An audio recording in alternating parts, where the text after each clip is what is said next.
You're listening to the Geek Watch Podcast, Episode 38, James Gunn News and Disenchantment. This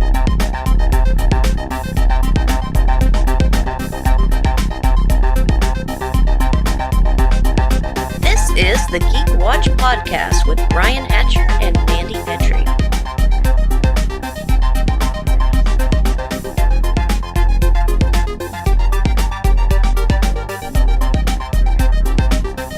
Greetings, Geek Watchers, and welcome to Episode 38 of the Geek Watch Podcast. I'm Brian Hatcher, and with me, as always, Geek Watch's own resident geek goddess, Mandy Petrie. Hello. So, some news came out this week about James Gunn. He did finally have his meeting with Alan Horn, who's the head of Marvel Studios. And he and his representation talked to Alan. Kevin Feige was out of town and he couldn't be a part of this meeting. So probably getting an idea about where this meeting is going. But the meeting was described as very professional and friendly. However, he has decided, and Disney has decided, that they're going to stand behind their decision to keep James Gunn off of directing Guardians of the Galaxy 3. So he is officially off of the project. Now, it does look like that they will still be using his script, however. Okay. So Dave Bautista may still be a part of the movie. So, but as far as directing it, he's done at this point. So. So, do you have any hopefuls of who you would like to see step into those shoes? Everyone says Taika Waititi, and I can't argue that. Of Thor Ragnarok? Yes, because obviously, I mean, if you've seen Thor Ragnarok, then you know that it's very similar in tone. And they brought Thor into a Guardians of the Galaxy type of mood. And I think that he would be really good at it. There's probably some other directors out there that could do this. I think Taika Waititi would probably be the person I would think to do it. But I will say this, because I started to look into a few things. Now, we talked about last week that a possibility that James Gunn might get a payoff of like $7 to $10 million, and it looks like that's going to happen. He's going to get a little bit of spending money to walk off of this project. However, I noticed going to Sony's website and looking at because I had heard a rumor, and I checked their slate, and on their slate, unnamed James Gunn horror project. So he's going to be coming out with a horror movie at Sony. Now, the rumor says that this movie is going to be out in November, and I'm thinking probably not. I mean, that's not an awful lot of time. Like this November? Yeah, and it doesn't sound like... Maybe 19. That's exactly what I'm thinking. But what I found fascinating about this whole thing is this is coming out from Sony. And if you think about it, Sony, don't they have a situation with Marvel Studios where they're doing Spider-Man together? Yeah, it would appear to me that James Gunn is getting a little bit more from Disney than just a little bit of money. Because, of course, Disney and Marvel Studios has his working relationship with Sony. It was strange that it was Sony to begin with, just because of the fact that James Gunn's never worked with Sony before. He's done horror movies. They've usually been through Universal. But I have a feeling that maybe part of this, I'm not going to say settlement, because I don't think this was something necessarily that James Gunn and his representation was pushing for.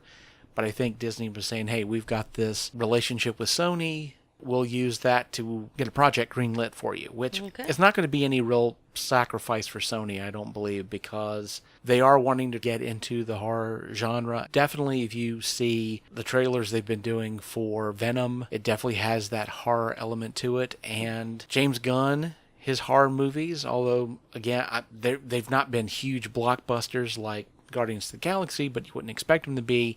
They have still been really successful. So he's really good at both writing and directing. Some of his first jobs in Hollywood, was as a writer. If you've seen the remake of Dawn of the Dead, of course, he wrote that. Of course, he wrote and directed Slither and The Belko Experiment. So he's really good in that genre, the horror genre. So it does appear to me, I would say, that Disney was working with Sony to get a deal and get a movie greenlit for James Gunn. So even though it is a real disappointment that he's not going to be a part of Guardians of the Galaxy, at least in a directorial aspect, and it looks like his script's still going to be used, even though, of course, when you bring a new director in, they're going to make changes. just the nature of the beast. But he will still have some sort of a role in the new Guardians film, and it looks like he's going to still be working as a director, and we should see something a little bit different, but certainly James Gunn-like in the near future. So, I mean, that's certainly a plus. Mm-hmm. What I wanted to talk about, and I wanted to get that out of the way, because there was something I wanted to talk to you about. Because, and we discussed a few things in previous podcast about Comic-Con, but there was a trailer that came out of Comic-Con that caught my interest. It was a new project by Matt Groening, and we may have mentioned that on the podcast. I don't recall, but I saw this basically a television show that Netflix was going to be coming out with, that Matt Groening was producing and working on, called Disenchantment. And yeah, you could tell right off. It was like, yeah, that's Matt Groening's work. Definitely. You know right away. Oh yes, it's definitely a Matt Groening work. And the theme of this show involves a young woman. It's a medieval fantasy realm. It's like what he did for science fiction in Futurama. Exactly. He's wanting to do with Disenchantment, and he's wanting to do a fantasy. And when I first saw it, I thought, well, that's kind of interesting. But I noticed that you have this main character who's not ridiculously overglammed. She looks like as much as a cartoon character can look, she looks like a human being. She seems to have a really nice mix of being very competent at certain things, but also very young and naive about certain things, and the ability to make mistakes and learn along the way. But the clincher for me was, I noticed in the background, of course, there was a lot of the medieval kind of instruments, and it sounded like, medieval music in the background, but I recognized the tune immediately as Rebel Rebel. And I was like, Diamond Dogs. Yeah, so, oh, David Bowie. Of course, the minute I heard that, I'm like, I have a feeling that this might be right in Mandy Petrie's wheelhouse. This is good. Now, I haven't had a chance to watch it. Now, it has now come out on Netflix. Yes, it came out on Friday. And I haven't had a chance to see it, but I understand that you have. I have. So, what did you think? Well, I love Matt Groening. Treehouse of Horror every year. Just love it. Now he has the Holy Trinity. He has Simpsons, he has Futurama, and now he has Disenchantment. Looking at the three, it's definitely, at this moment, the bronze medal, but it's still the bronze medal of adult-themed cartoons. This is top notch. You will love it, and I do. I love it. I can't say that it's better than The Simpsons just because The Simpsons have had so long to develop. But again, the longest running TV show, so this guy knows his stuff and he's doing stuff right. I like it better than The Simpsons, but again, it's kind of geared toward me, and I really do love it. And yeah, the princess, she's got buck teeth, and the kingdom makes fun of her for her buck teeth, and she talks about them herself. And all the little side characters, just like you have in Futurama, and it's really good. And there's a demon named Lucy who follows her around, and he has some of the funniest lines ever. And her dad, the king, has some great, really funny lines. See, at first, when I saw the trailer, I thought, this is going to be princess, she's going to run off and have adventures and run away from home. Well, that's not what happens. She stays at home, and she takes her responsibilities seriously. She does make a lot of mistakes. And there are elves, there are demons, there are giants. Yeah, it's very much a fun Dungeons and Dragons type fantasy, and yeah, you need to go on and check it out. I can't remember whether 10 episodes, either 10 or 12 episodes, and I believe that there are 10 episodes from what I understand. Now, you were talking about Lucy, the demon, which I'm assuming is short for Lucifer. It is spelled Luci. So it doesn't say it for sure, but and I was surprised to find out that that character is voiced by Eric Andre. So people who are a huge fan in the Eric Andre show on Adult Swim, I thought it was really interesting that they brought him in. Some of the names of the voice talent caught me by surprise. I guess there's a character maybe in one episode, or maybe more than one, you can tell me, Stan the Executioner. Yep.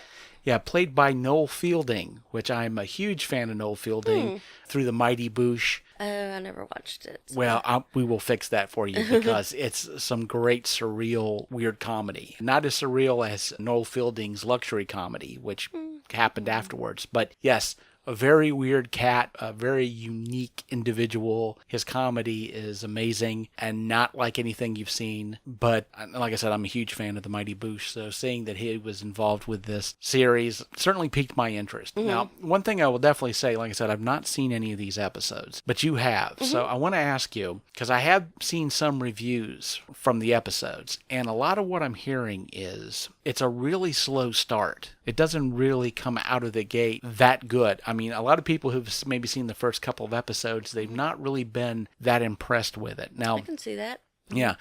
In fact, what I've been hearing a lot of people say is really it takes about episode 8 before it really starts cooking. Okay.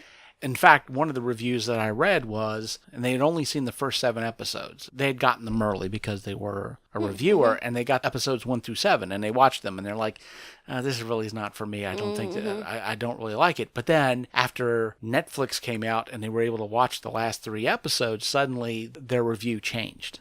I mean, I could see that. It's actually a series that, takes time, and you build up a love for all these other characters, and that's kind of important. But, this is, as far as I can think, this could probably be Matt Groening's first binge-watching show. Because up until now, he's had weekly in syndication with Futurama and The Simpsons.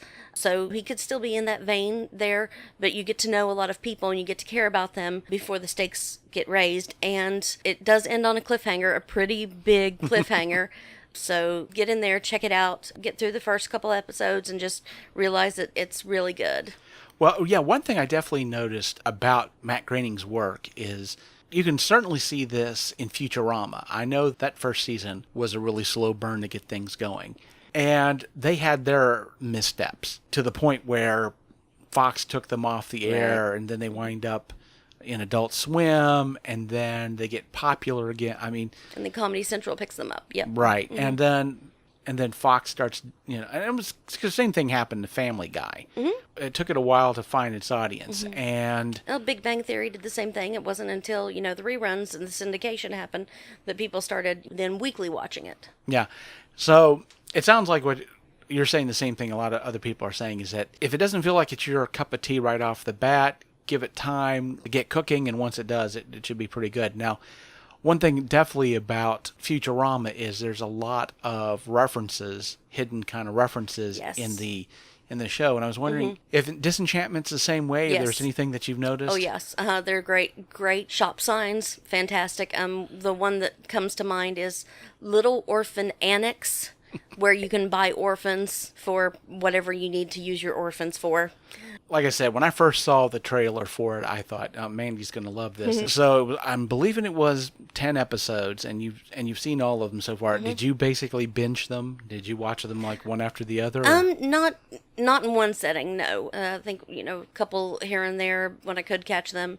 Yeah, but I finally ended up getting through them. So I know that you labeled this the bronze medal. What is it about the show you think that could probably be improved? Maybe the next season will be improved? Well, it's just that we don't have enough of it just yet. Me personally, I mean, there will be people who will fight and argue over the gold medal being Simpsons and Futurama. For me, it's Futurama, because I've watched a lot of Simpsons, loved it. I've never cried at The Simpsons. I've cried at several episodes of Futurama, and it's such a good story. It's stuff in the first season pays off in the very last episode, so it's such a good show.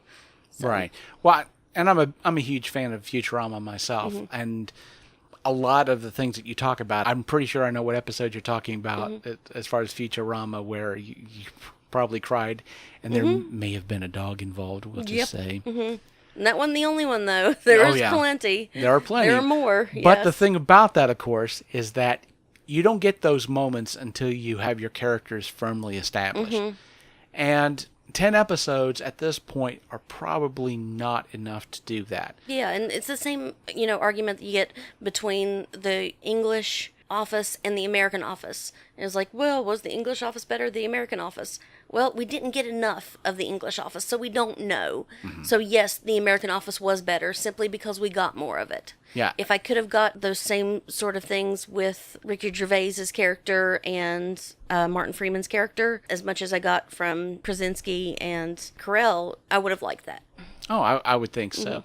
Yeah, given enough time to create a backstory, but also just to get to a point where you really care about these characters. I think once we get some development in these characters, you're probably going to be able to do a lot more with them, and certainly explore Bean as a character. Her main motivation at this point is to be independent and to be able to figure out who she is as a person, outside of everything that's pretty much expected of her. Right. So, now that you've seen the first season, without going into a whole lot of spoilers, what are you looking forward to in the next season? What type of things would you like to see happen? Geez, at this point, there are other kingdoms that we haven't seen. I would like to see those. We've really seen maybe 3, I would say. We've met people from other kingdoms, but we haven't seen other kingdoms. So going out, seeing the rest of this world, and seeing the other creatures that live in it, that's what I'm excited about. Certainly, with this type of a genre, you can explore a ton of things. You look at Lord of the Rings. Just having Middle-earth as a backdrop of being able to explore characterization, it's a huge epic story, and Disenchantment, for basically being a cartoon, also has that ability to be epic.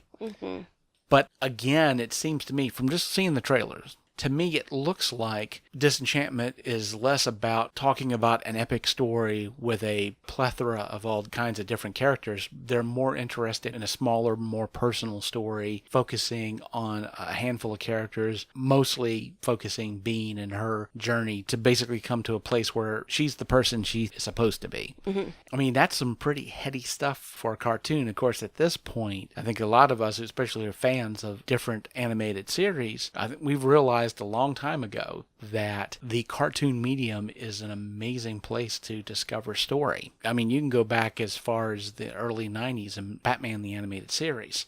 It's more than just some cartoon about Batman. This series brought a lot to the Batman mythos, and of course, a lot of what we kind of take for granted these days about who Batman is and his backstory and a lot of his rogues gallery, people don't realize that it was created in the animated series. I mean, the obvious, of course, is Harley Quinn, but also the backstory for Mr. Freeze, the whole thing with his wife. Yeah, that all came from the animated series. And so with Disenchantment, you have this real opportunity to develop some very interesting story, especially for someone who has been doing this for a very, very long time. Matt Groening has an amazing talent. But it makes me wonder this, with all the seasons of The Simpsons, now at this point, the longest running animated series, probably one of the longest television shows ever. On television.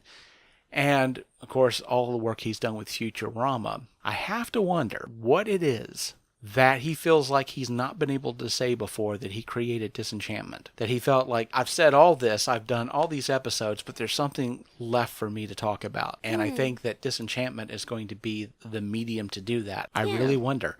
To see where he goes with this is going to be interesting to me. I'm really fascinated to see how this develops. And just on your recommendation alone, I say I'm going to have to check this out myself. Check it out.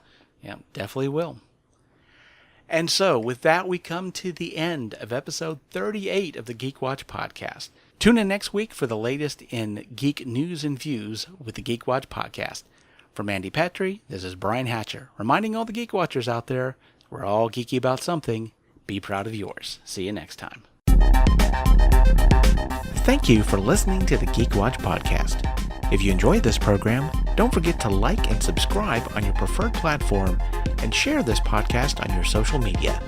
For links to all the ways you can listen to the Geek Watch podcast, as well as leave comments and suggestions, visit our website at geekwatch.net. The Geek Watch podcast is a Hanging J production.